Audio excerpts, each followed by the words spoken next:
You're being recorded. All right, cool. Well, I was going to give the overview of the town hall meeting, but Alan, since you stepped on and you were there and a little bit more active, I think it might be better if you do it, actually. Unless you really want to do Tyler, I think you could start with the summary of the town hall meeting, and I guess a number of people were there and a number of people will have comments. I'll be happy to jump in, but why don't you take it away? Okay, sure. So there was a series of town hall meetings. I attended 1.5 of them. There was one that was streamed incidentally that got cut off. But at any rate, so it seemed like the important high order bit of the town hall meeting was the fact that there are currently budgeting concerns for us to be able to get all the way through. And this is sort of came to fruition with a series of decision making. Part of it had to do with the RChain contract. There was a few other expenditures that in addition to the falling rock price. But one of the things that Greg spent a lot of time discussing was the fact that they being the co-op have sort of 3 different measures to be able to try to pull us out of where we're currently at. Those include the validator sale. That includes some strategic partnerships with a venture fund or 2, as well as being able to actually turn around and sell licenses for RChain. And so there was some, and Ned, you were there as well, and Alan, he said something about trying to not share too much. So I don't know how much is too much, but those seem to be 3 of the things that they are actively pursuing. Greg seems to think there's an incredibly high probability that those efforts will be able to sort of course correct where we're at. That was his analysis. So to me, I don't know, Alan, I'm sure there's other stuff you might want to add, but those were the big components that we talked a lot about. Alan, you're on mute. Tyler, I was just going to say that you gave a great summary.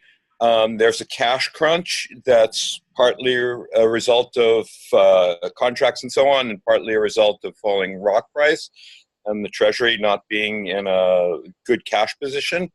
And Greg outlined 3 avenues for raising cash that include validator, investment, and relicensing of RChain.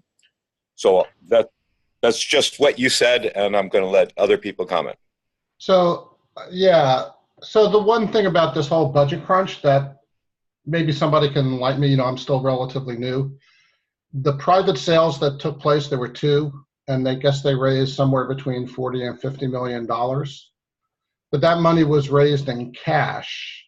So I'm kind of not understanding why the drop in rock, which I get, but why is that affecting our cash position? Or did the co-op use that cash to invest in rock? I don't know specifically about using that cash to invest in rock, but I know that the RChain contract was fairly substantial, to the tune of half or more than half of the runway that they had. And I think the plan was that they would use or sell rock to be able to cover the gap. And due to the fact that it fell substantially from the time that occurred, that's where I think the issue potentially came into play. Hey, Ned, let me just clarify that the 2 investor sales that occurred, they were ETH and BTC. So it wasn't like there was, sort of fiat contributions in full. So just to clarify that point, it wasn't well managed. And so the effect of the general market, turning against us is what. Oh, there are. Well, so Renal said there was some fiat, but like I mentioned, the majority of it was in crypto. Okay, that makes sense. Thank you.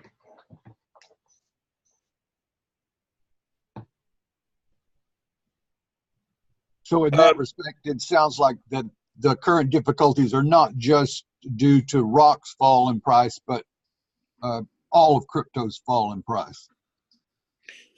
That's certainly a big factor. So the question I would have then is, just from a fiduciary responsibility, why was that not converted to USD, which is I mean, say what you will, but it's a lot more stable. And if I Yeah, was, I don't think that question really has an answer. Treasury was managed as it was managed, and the drop in crypto caught Treasury by surprise. People involved with that were Kate and Greg himself and John West and one other. Interesting Alan, point, though. I will. that's kind of amateur hour, right? Sorry. Interesting point, though. There was a board resolution to have at least a portfolio of 2/3, 1/3, 2/3 in crypto, 1/3 in fiat. So one might ask the question whether that. So I think at one point it was 1/3, 1/3, 1/3. But as prices change, of course, the ratios change. That's true, but also that would mean that there should be a rebalancing once the prices, once the market fluctuates. Yeah. Guys, you have to put it in perspective. When they raised the first tranche, Bitcoin was in the 2000s, Ethereum was in the hundreds. So relative to the first tranche that was raised, they're actually up. And the second tranche was at Bitcoin around 12,000, and I forget what Ethereum was. So there's been some collapse. It's not the overall crypto market that is the overall arbiter of what's happened here. Like that's not the reason why. Yeah. Rino, can you make some more comments in that direction? And maybe Greg wants to say something, and I'd like to hear from Nash as well. I think Nash has a perspective that maybe other people don't. No, my only point is, I think overall, if you took a blended average of the two raises, we're probably right about where we were during the raise, because the first raise was really at like the doldrums or early stages of the crypto market. I think the average price when they did in August for Bitcoin was about 2,300. And I think Ethereum, I don't remember off the top of my head, but it was like in the hundreds-ish range. So looking it up right now. So that's a good summary of where we are now. Greg, do you have some opinions about why we're there and what we can do about this? Similar to Nash, I'd like to ask you as well.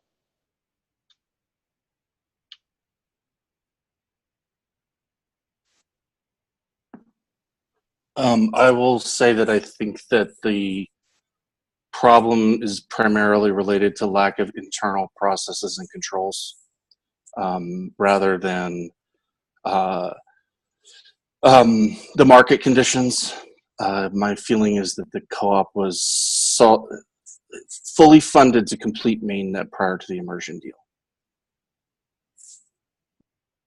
Yeah, and also one statement that Greg did on the town hall meeting was that he wouldn't have done the immersion deal if he would have known about the financial situation of the co-op, and that quite good highlights the point that internal processes were missing. Does anyone know when the immersion deal was done? The end of July. Nash, when you speak of internal processes, are you talking about Greg's knowing about getting good financials, or are you talking about something else? There are standard ways to account for and manage a treasury similar to what the co-op has. There's nothing special or magical about what the co-op should have been doing with its money. They simply chose not to do it. And for whatever reason, between the board and Greg, as an operational matter, they didn't establish good processes for liquidating crypto in a timely way. They didn't establish processes for rebalancing their portfolio. And as of the end of September, the treasurer of the co-op wasn't even fully aware of all the assets and liabilities that the co-op had outstanding. So the balance sheet that was published is a full accounting of the assets and liabilities. Is that correct, Nash? I'm not aware that that's the case, no. The other thing I will add to I'll share this offline with you now. I'll make sure you have a link. Have you seen the spreadsheet? I have, but at the time that it was requested, Kate said that she didn't feel she had access to to a full inventory of all the assets and liabilities. When, that may have changed, but I'm not aware that it has changed. Okay, thanks. The other thing I was going to add, Alan, and I didn't look too in depth, was that Megan from Veriledger, which they're doing, I trust her, they're doing an accounting thing for all of this. She said that the balance sheet didn't balance, and so that to me is like there might have been some things that were either incorrectly accounted for or not fully part of the picture. I like I said, I haven't looked into the details of it, but that was what she had posted in Discord earlier. So there are two main issues. One is processes going forward, and the other is raising cash to or somehow restructuring commitments. Does anybody have some opinions about that or knowledge about that? Greg, I think you might have some be aware of some discussions around that.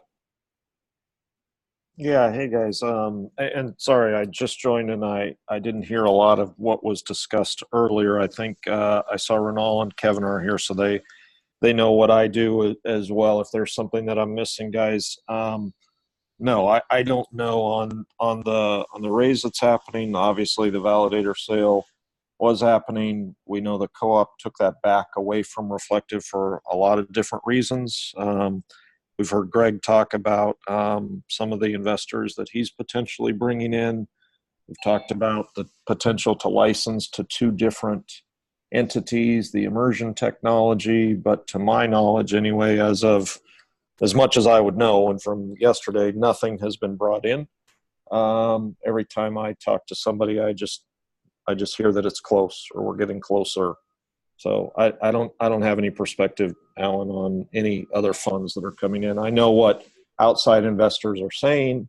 I know what and it's pretty much the same thing you're hearing on the community. They're scared. Everything that's happening on Discord and Telegram right now certainly aren't helping things. That's basically due to the past that's happened at the co-op is their reasoning.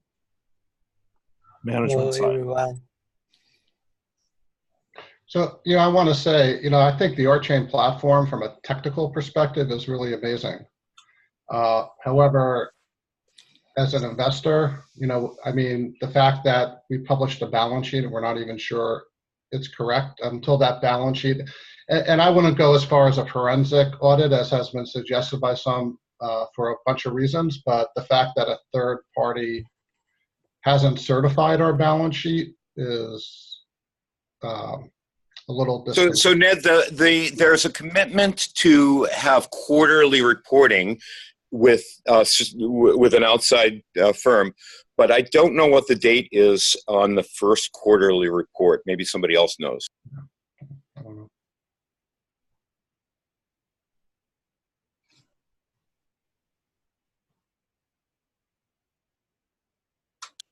So Ned, that would be a good question maybe for today's debrief is when will the quarterly reports begin? When can we expect the first one? Right.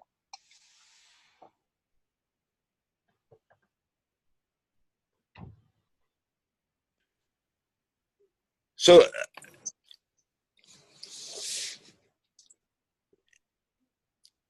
this is a small detail. But Mrinal, let me follow up with you later about something about our song and licensing potentially to Vivo in New York, where we have some connections.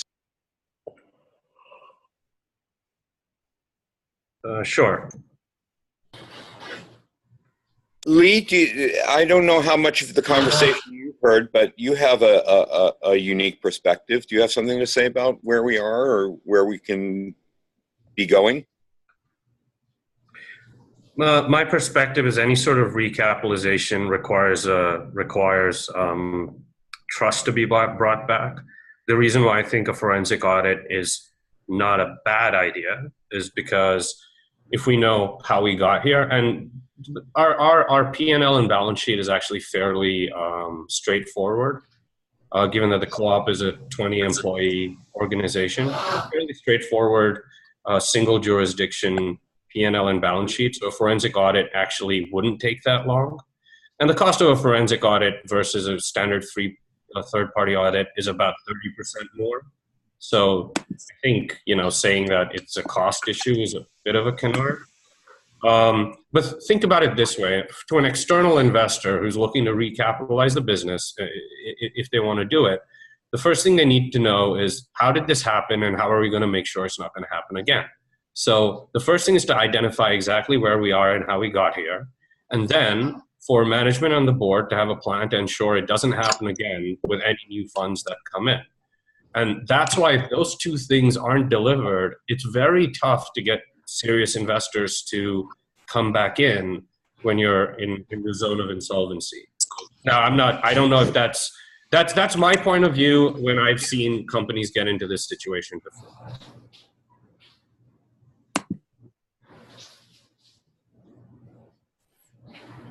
So for recapitalization, good auditing, good processes, maybe a forensic audit would be required. Yeah, almost certainly if you're in the zone of insolvency. And as I said, it's not a very complex financial operation, given the number of employees and flows. So, it shouldn't take long. Like Deloitte should be able to wrap something like this up in 2 to 3 weeks. As long as everyone gives them the information they need. Momo, I know that you've just joined, but we're speaking about the situation of the co-op and directions from here.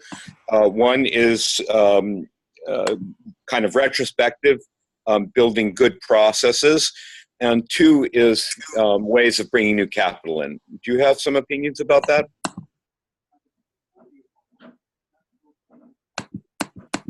Momo?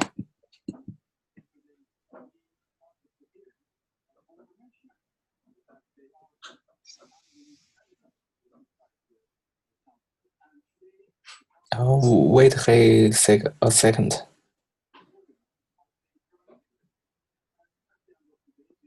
It's possible that he might not be at his table, or he just fell asleep.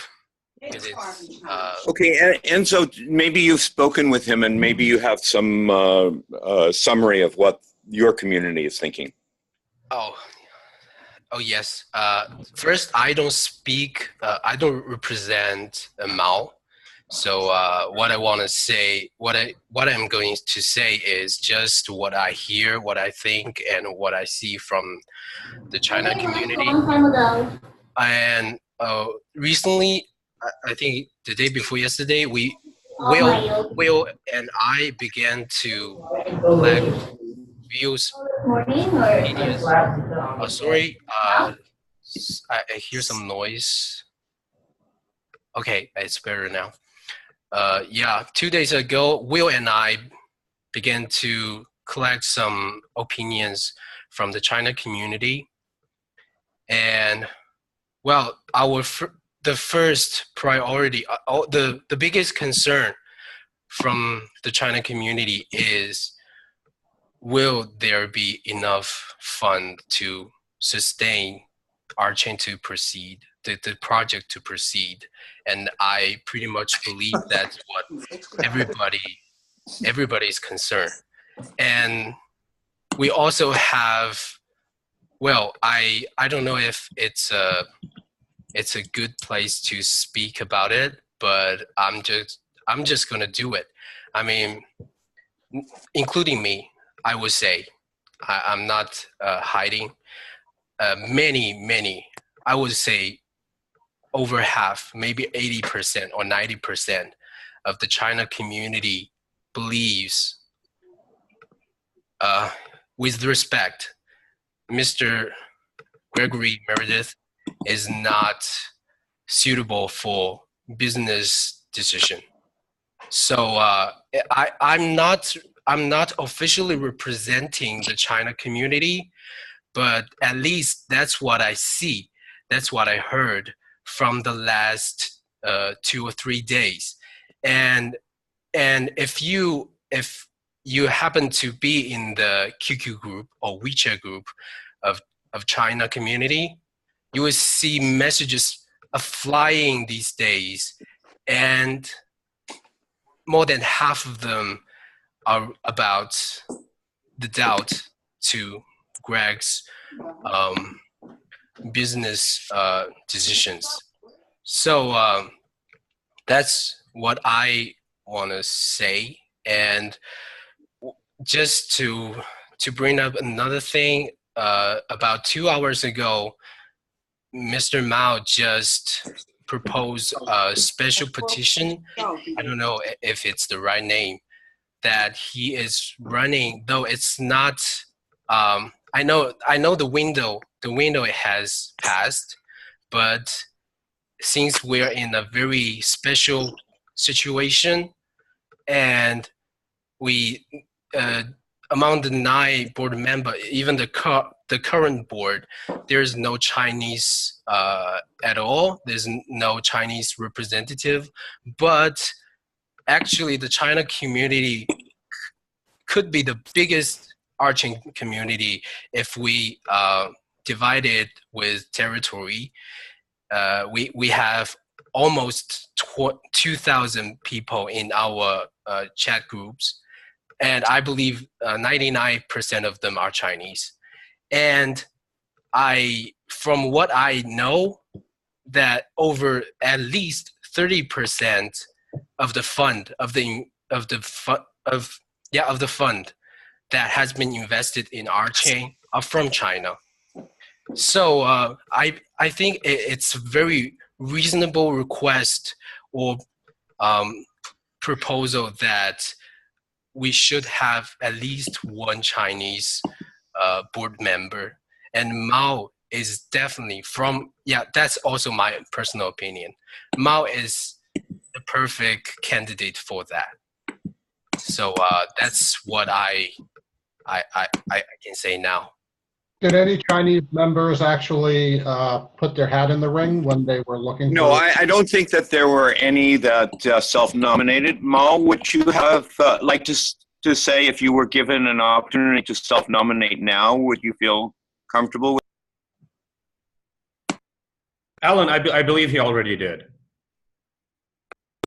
Okay. Myrtle, did he self-nominate in the timely period, or what happened there? No, it's been now, especially after the. I don't want to speak for him. I'm just repeating what's on Discord. It's been after like all this, the. Okay, so it would be legitimate for the board to add him to the list of candidates. Is that correct, Myrtle? Correct. If they're following the bylaws to the letter, it would be illegitimate to do that. However, that's not stopped prior actions. So right. So, but it could be done very easily. Consistent application. And just one thing to Enzo's point, another thing that I've heard from several Chinese and other Asian members is that one thing they're really worried about is Greg leaving for 3 months after December 20th to tour with his band. They're like, that's a key time in the development of the project, and to have like what's effective executive gone is a bit.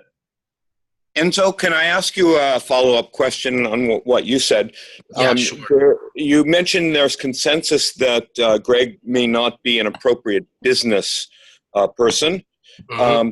What about in terms of his technological contribution? Is there any question about that?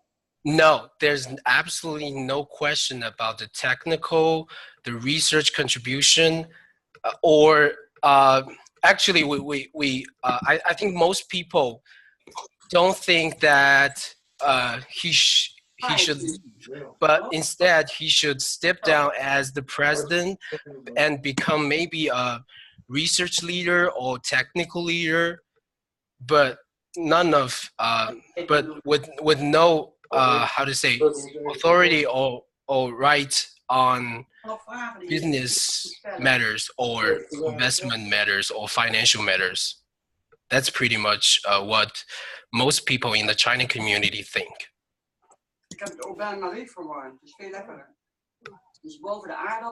Does that answer your question, Alan? Yes, Enzo. I want to just summarize it for everybody. It's Enzo is saying that within the Chinese community, Greg is still respected as a technical leader, maybe a chief technical officer, but not in terms of executive for doing the business deal. Yes, And exactly. Chen Yang Li says change Greg's position. That might be an opportunity for Greg to do that himself or whatever.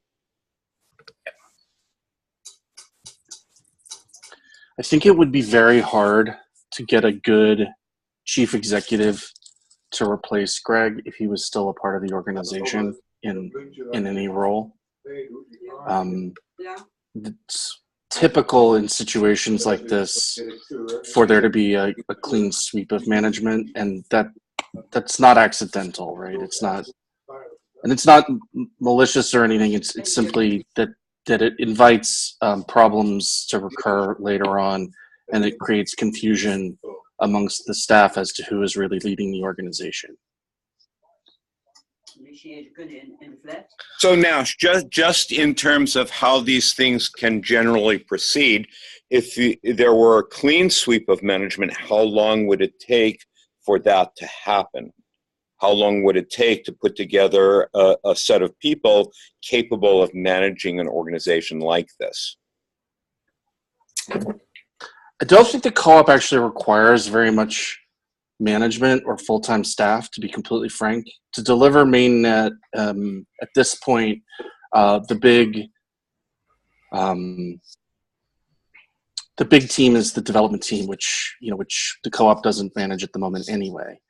And so, my feeling is that if you wanted to go this direction, that you're looking for, kind of a rescue CEO who can come in and try to salvage, what's left, see if the current funding levels can be stretched to get to mainnet, and, allow the tech team to execute without, without any concerns about funding. I don't think that would be that hard to find. We would certainly be willing to help if that's the direction the members want to go. Could one of the suggestions be that we sort of mandate or require to have like a CFO or a controller type person be involved? I think that, any sort of competent CFO would say, hey, probably not a good idea to spend half of our runway on, this one thing. I don't know if that might be a way that we could mitigate some of the financial concerns.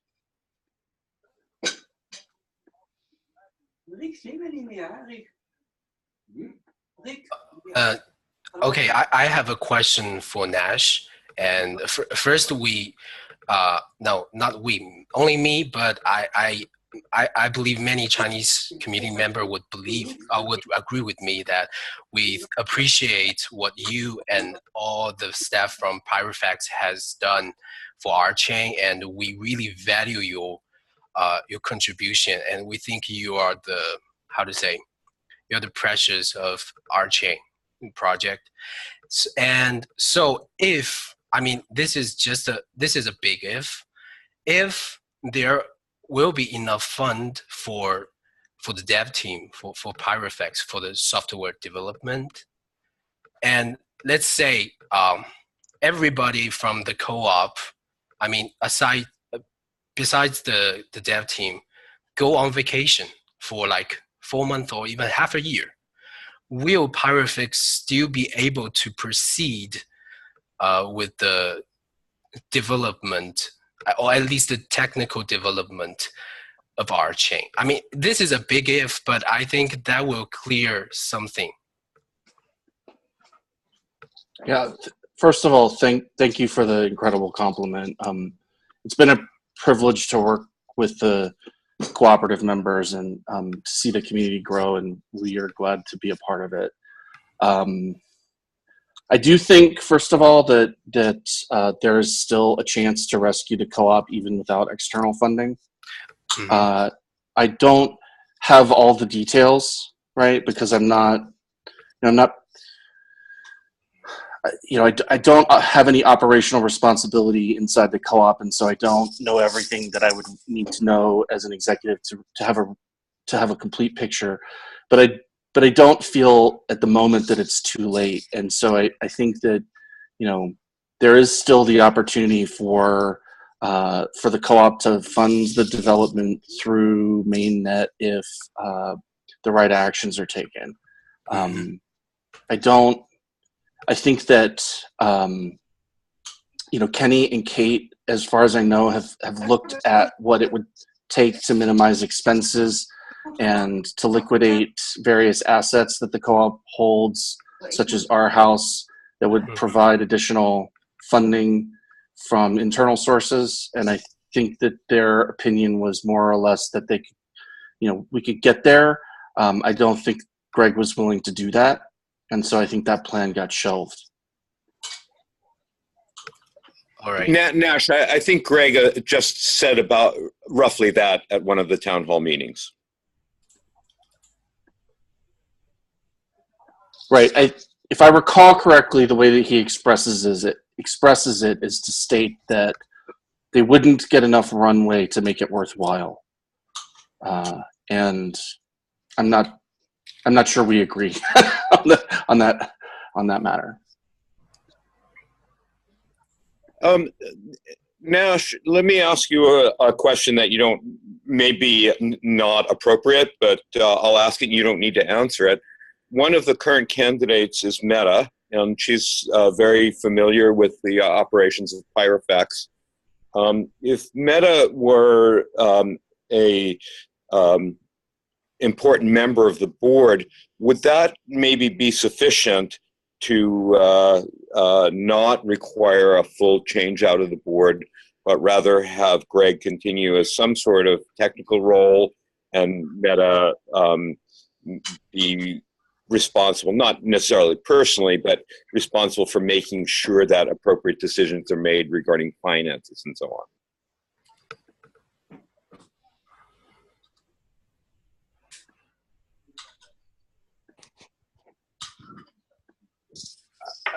I don't want to speak for Meta, right? So Meta and I have been close for a while. We've worked together in the past. I have a lot of respect for her and her ability to help drive the discussion in the boardroom. But I don't know, the board has not been able to prevent decisions like this from being done previously, in spite of the fact that there were dissenting voices, for example, with the immersion deal.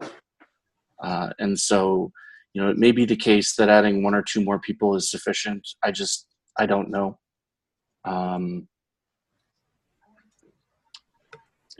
That's sort of the judgment call that the membership has to make as to whether or not, ultimately they want to see the current management team make a go of trying to repair things, or whether they want a new management team. So in terms of effectively making such a decision, would that require an emergency meeting? Would that be something that would be handled at the annual meeting? What would be a mechanism for getting a decision like that made? I think that under the bylaws and under Washington law, the members, if you get 10% of the members to sign a petition, you can bring charges against the executives and have them removed at the annual meeting. So you'd have to have that petition prepared in the next week, and I think you'd have to have something like 175 people sign it roughly, and then they would have to address it at that time. I think if the annual meeting passes without that occurring, then there's no mechanism until next year. Just to augment what Nash said, 3 of the most popular items of business right now are IOB 5, which is rock reallocation, taking some of it out of co-op's hands and discretionary control. Then there's IOB 99, which is a complete management restructuring with something similar to what you said, Alan, with Greg basically giving up financial control and operational control and taking a more sort of technical leadership position. And the third most popular IOB is IOB 16, which is calling for a full forensic audit. Now, I don't know if the board is going to allow voting on all those IOBs, but given they're the 3 most popular, seems that they should be on the ballot. And, if all 3 of those are voted on and, sort of the will of the people based on how many thumbs up it got in the IOB channel, they should be brought up. And so it's not as full a mechanism as what Nash suggested, but there are a lot of elements of those that have already been put to vote. Nash, have you had a chance to look at IOB 99, and would it be sufficient? Yeah, I looked at it. Seems okay to me. I think it gives the members an opportunity to vote on who the replacement president is, right? So that seems pretty good. I think one of the things that should be said is that 10% threshold, given the current sort of active participants in the community, is a pretty high number to attain. And so in order to do so, there should be at least some sort of way for us to communicate with those who haven't been very active over the past few months. And so unfortunately, we don't really communicate. RChain doesn't really, at one point in time, there was a newsletter. I don't recall the last time I received one. Kevin, I'd like to just raise the temperature on this particular issue. There are a number of things in the bylaw that require action by membership, and there's no way for members to communicate with each other other than Discord. What can be done about that? Well, I don't know what can be done. I mean, we can certainly put forward a motion, and I think that there should be some sort of way for us to be able to not sort of handcuff ourselves due to Washington state law, given that it's a global cooperative, right? And so I think we need, I'm fine with, who's active on Discord and perhaps using, the past 6 months as the number, the denominator in any sort of percentage to get a motion put forward in front of the board. I think we have to be creative.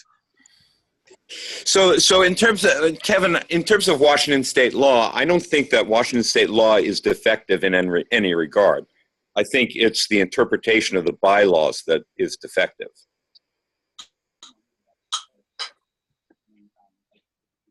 Sure. Listen, so whether it's regardless of what the sort of issue is, the fact still remains is that we have to figure out a way to be able to meet the threshold. There's no threshold. The board can act on a 1% vote. They can act on any vote. I think if we all get together and ask all of the board members to accept the will of the membership, that I would guess that they would be pretty receptive. I think they need to know what people are thinking and where people are coming from.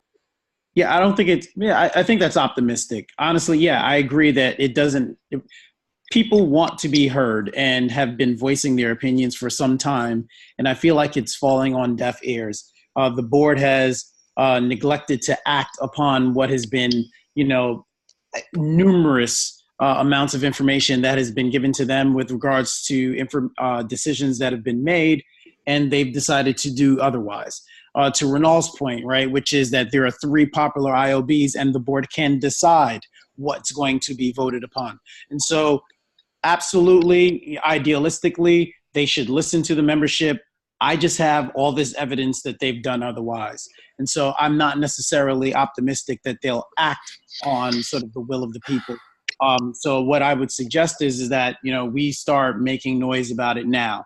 It's just a really high threshold. is as it's currently interpreted. And so if we have a feeling, if we would like to change that, I think we have to collectively, maybe in the next call, do something about it.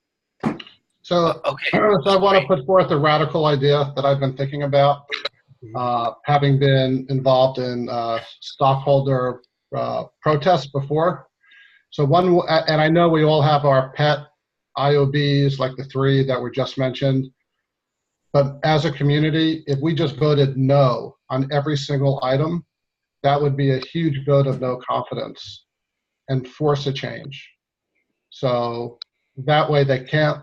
So Ned, It's a radical idea, but right now I'm prepared to vote no on everything because I don't think the board members who were nominated, and I'm not even sure about the items of business, whether I even agree with them or not, but I don't think it's any way to run a company. And so I'm just stating for a fact right now, I'm planning to vote no across the board on everything. So Ned, I think that's principled, but I'm not sure how effective that would be. That sounds like it would just make things more chaotic.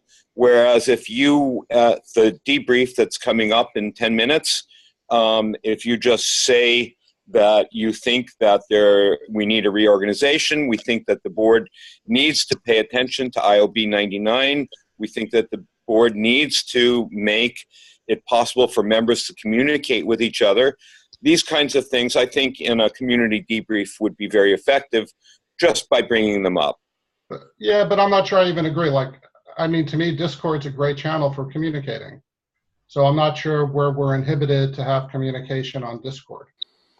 Plus, there's Discord, no inhibition. The question is that hold on. Let me just say, Discord also gives us, we know who we're dealing with. We know we're dealing with members. We do have KYC. I think that's also really important, that we know that these are just not random people trying to DOS our conversations. So Ned, so if I could just interject a point, under Washington law, membership associations are required to make the member roles available to anybody that's a member. And so Discord isn't actually sufficient to operationally comply with the rules about how co-ops need to be managed, right? And this point about communication, I think, is very salient because it demonstrates the sort of lack of operations and internal processes and controls that are needed to make sure that you're running the organization correctly. That's interesting. I haven't heard that before, but I'm curious to find out more. There are a lot more things to be curious about, including the fact that the interpretation of what membership is and so on. I think that's been obfuscated for a long time. And we do need to be cognizant that we don't want to shoot ourselves in the foot in the weekly debrief. But we so we have to be careful that we're not overdoing it. But I agree that maybe Alan, you should at least mention the IOBs. Maybe not, rather than discussing the issues in detail, generically as management changes would be appropriate. Greg, you'll be speaking on behalf of Reflective. Would you invite me to give a short summary before you speak? Sure, or else, just jump in, Alan. Absolutely. I mean, okay. And then Will, can you just post your question again about the number? You believe that we should know how many members have been KYC'd. Is that correct? Yeah, that's. Yes. I think that's the question. Does anyone know that? Does anyone have the concrete number? The number that I got from Ian as of this morning is 1,622. Okay. That's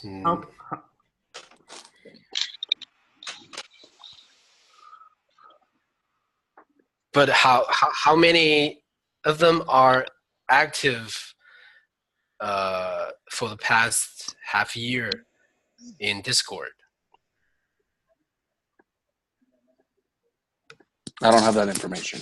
Yeah, I didn't expect you to have, but at least I think that's the point. I mean, Discord is not enough for communication to the community member. I'll just give you an example. Will and I are maybe the two most active members from China community, and we did almost miss the time window. I mean, the information of the time window for board member election. So it's really not easy for people to follow up all the information going in Discord, especially for those who is not native English speaker or doesn't speak English at all. We have, because we actually have many RChain community members don't really speak at least fluent English. So there are so many channels in Discord. How many do we have now? Like 30 or even more. So it's really a challenge for a newcomer to grasp the structure, the communication platform of RChain. And well, if you can say that this is your own responsibility, that you should keep yourself informed of everything. But well, if you really think again, that's really hard. We are not only a few of us are full-time RChain community members. Most people have their jobs, have their lives. Yeah, that's it. Okay, we're almost out of time. Is there anything that anybody wants to say before we conclude the meeting for today? And please DM me any particular remarks. Please DM me if you have stuff you want said in the debrief and you'd like me to say it on your behalf. I would just mention that we do have the Google group, and let me check on it. I'm sorry? And we do have, what is it? Where's the number of members? We have 359 members in the Google group. So that is a channel that we can use.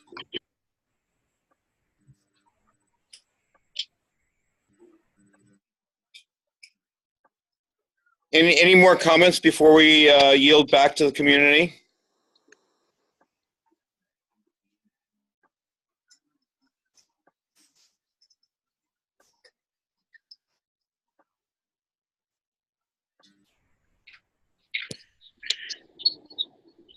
Suddenly a silence. Silence is golden. Yeah, this is the time when Greg will say silence is golden. Yeah, Alan, the only thing is I put it in chat, but just in case, like when you're bringing up the IOBs, if you just mention 5, 16, and 99 are the ones they should pay most attention to, that'd be great. Yes. I think what we want is to make sure that 5, 16, 99, and 16 are on the ballot. Right.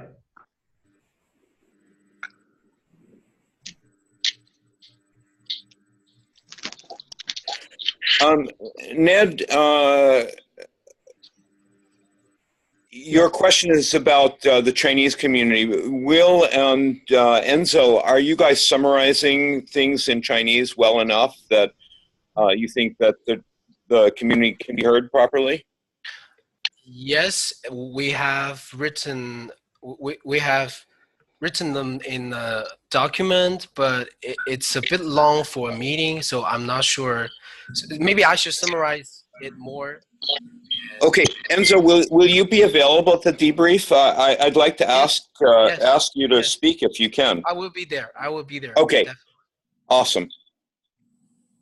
Yeah, the only thing I'd like to say is that the board is not stepping down and Greg Meredith is not stepping down or stepping aside. So any action that community members want to take, they're going to have to organize and do it. They're not going to voluntarily do it. So you're going to have to force the issue if you want change. Okay, Steve, that's a very interesting comment, but it's a little bit late in the broadcast. Can you maybe post a document somewhere that would describe in a little bit more detail what you said? No, I mean, that's just my opinion, but you know, that's my experience, and I think that there's no way that this board is stepping aside, and clearly the board's culpable. I mean, Greg's going to push his agenda and do what he feels is best for the co-op, and if a board is going to allow him to do whatever he wants, then ultimately the board's the most culpable. They're the ones that we have entrusted to monitor what's going on, and if they just approve everything and not say no, then you know, things are just going to continue to happen. There's going to be no change. So anyways, that's just my opinion. Just throwing that out. Well, that's a pretty negative note to end this on, but I think we're almost out of time. So, your last word? Okay, then we're going to leave on that negative note. Let's make RChain great again. Yeah, I'm not worried. I think it'll happen open source, if nothing else. If they didn't do the job. Yeah. But I think it's good that we're making our feelings known anyway, and hopefully we got to get the platform done first. Yeah. But I agree. Later.